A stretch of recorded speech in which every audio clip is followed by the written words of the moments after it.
Well, more around Indiana news for you now from Wabash in northern Indiana, where this Hoosier gym in Wabash is on the brink of disappearing. Mary Rachel Redmond now with what makes this tiny building in Wabash worth saving.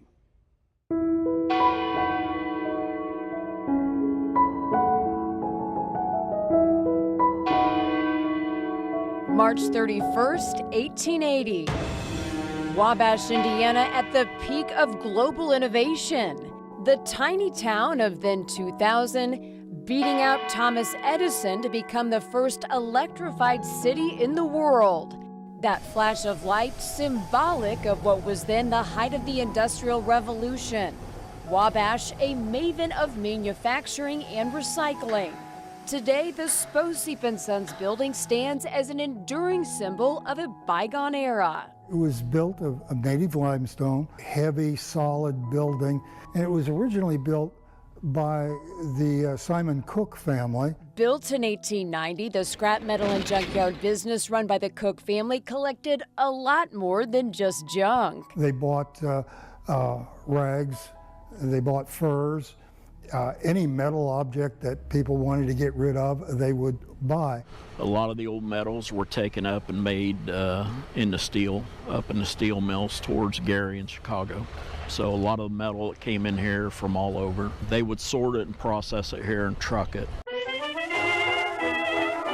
Abe Sposeep & Sons eventually took over the business in 1924 and would go on to operate out of this very same building for nearly a century before closing its doors in 2018. You may scare up some cats.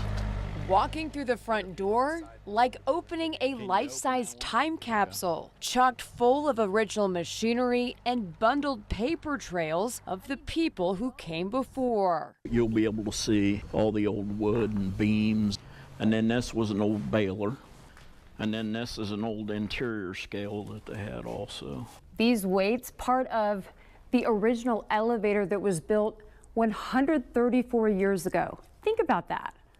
That's a long time ago. Just to put it in perspective, Hoosiers weren't driving cars yet, and the telephone, well, that wasn't quite a thing yet either. These big cardboard bundles are all recycled paper.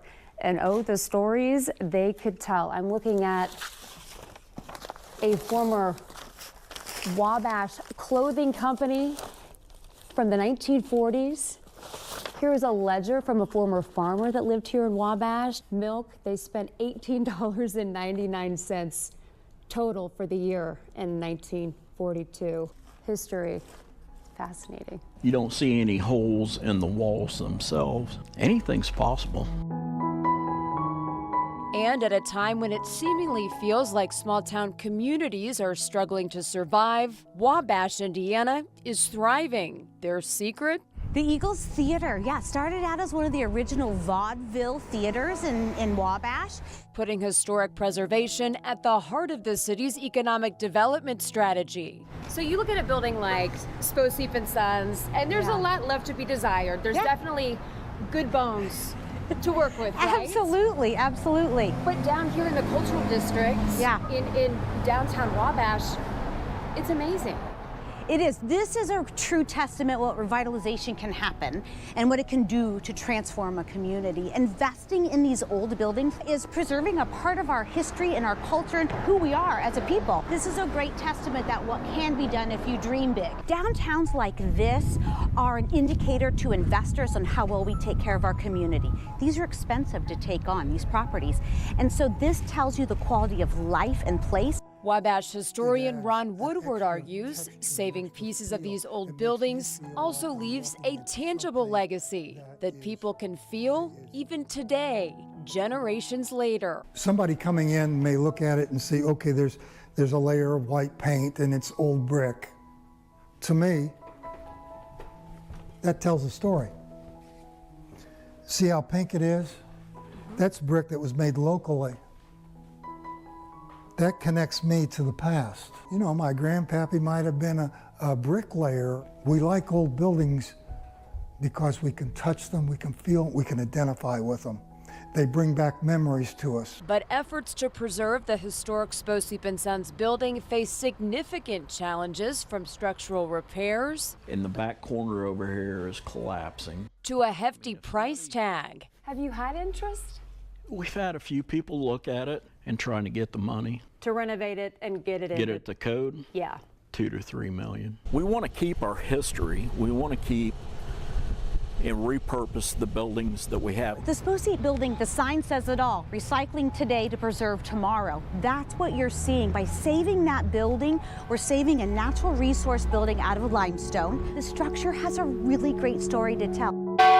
If the Sposeep building could speak today, it would say, wow, Wabash, way to dream big, keep dreaming, but don't forget about me.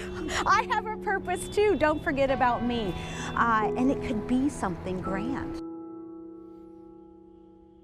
Great story on an important effort in Wabash. Aside from that quaint building in Wabash, there are 9 other historic Hoosier gems on Indiana Landmark's historic list for 2024.